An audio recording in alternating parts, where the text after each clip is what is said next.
Imagine a 16-year-old girl. One day, she's a normal high school student. The next, she's hiding under a table, barking like a dog for 48 hours straight. She began eating solid coal and speaking in voices that do not belong to her. The physical toll on her body was devastating. Driven by a compulsion she couldn't control, she dropped to her knees in prayer up to 600 times a day, completely destroying her knee ligaments. When doctors couldn't explain the sudden behavior, desperate parents turned to the church for an exorcism. The priests claimed 6 distinct demons had taken up residence inside her body.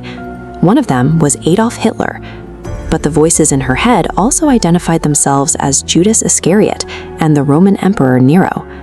The treatment was severe. Over the course of 10 months, Anneliese Michel endured 67 separate exorcism rites. By the time it was over, she had starved to death, weighing just 32 kilograms. It remains one of the most famous documented cases of possession in history. But if we examine the evidence without the religious lens, we have to ask, was this a supernatural attack or a terrifying malfunction of the human brain? Decades later, a second medical mystery unfolded. An American man named Michael Boatwright was found unconscious in his hotel room. When he finally woke up, he had no memory of his past, his ex-wives, or his son. Alongside this total amnesia, Boatwright began speaking fluent Swedish, insisting to his doctors that his name was actually Johan Ek. While these cases are often framed as hauntings or possessions, modern psychiatry approaches them as psychiatric anomalies, requiring a forensic investigation of the mind. The prime medical suspect behind both of these phenomena is a condition where a single human identity literally shatters. We used to call it multiple personality disorder. Today, it's known as dissociative identity disorder, or DID. In DID, the mind compartmentalizes itself into different personalities, known as alters. Each alter is a distinct identity, with its own age, gender, body language, and even its own segregated set of memories. To see how extreme this compartmentalization can get, look at the documented case of Kim Noble. Over her lifetime, her brain has manifested more than 100 distinct identities. These identity switches happen seamlessly. When Kim and her teenage daughter appeared on The Oprah Winfrey Show, she was interviewed at home operating under an adult alter named Patricia. But by the time she sat down on the studio stage, a 15-year-old alter named Judy had taken over. For the primary host, this architecture creates a terrifying side effect: missing time. They frequently experience massive gaps in their memory, suddenly finding their car mysteriously parked miles away, or realizing hours have passed with no recollection of what they did. These patients aren't being hijacked by an outside invader. The brain is simply hiding the primary host behind a labyrinth of its own creation. If we take this medical framework back to West Germany in 1976, we can open Anneliese Michel's medical files and find a definitive cause of death.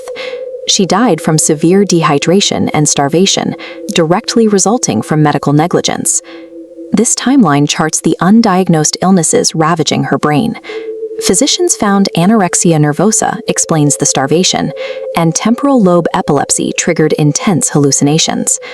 A third diagnosis, hyper-religious personality disorder, caused extreme obsession with sin, giving her mind the avatars it needed to process suffering.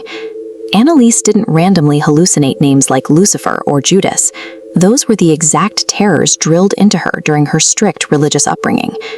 If she had grown up in a different culture, her brain would have pulled different names to label the voices in her head. Anneliese Michel was a victim of a collision between untreated neurological disease and extreme religious dogma. Which brings us to the core investigative question: what is the motive? Why would the human brain voluntarily shatter its own identity into pieces? This chart visualizes a dark truth found in clinical data across North America and Europe. In approximately 90% of documented cases, people suffering from dissociative identity disorder were victims of severe, repetitive childhood abuse. Dissociation is a survival mechanism. When a traumatic event is too horrific for the primary host identity to process, the mind splits, building new personalities to absorb the pain so the host can endure. That's why the standard psychiatric treatment isn't to silence the voices, but to listen to them. Psychotherapists work toward a goal called reintegration, helping the patient safely remember, accept, and process those buried traumatic events until the scattered identities can unite. A fragmented mind isn't harboring a malicious entity that needs to be violently cast out. It is carrying a profound psychiatric wound that requires deep patient healing. And this mechanism isn't limited to a handful of extreme, sensational cases. Dissociation operates on a massive spectrum across the entire human population. This graph illustrates just how common it is. Studies suggest that up to 74% of people globally will experience at least one dissociative episode during their lifetime. Most of us will only experience the mildest forms. You might go through dissociative amnesia, where your brain temporarily blocks out a stressful memory, or derealization, where the world around you suddenly feels completely fake or dreamlike. Despite the science, pop culture continues to treat this trauma as a horror trope. Blockbuster movies regularly portray patients with DID as violent psychopaths or supernatural threats, sensationalizing a medical illness for cheap entertainment. In reality, most patients with these disorders are never violent. But as long as society continues hunting for supernatural monsters in the dark, we fail the very real human victims who are begging for scientific compassion.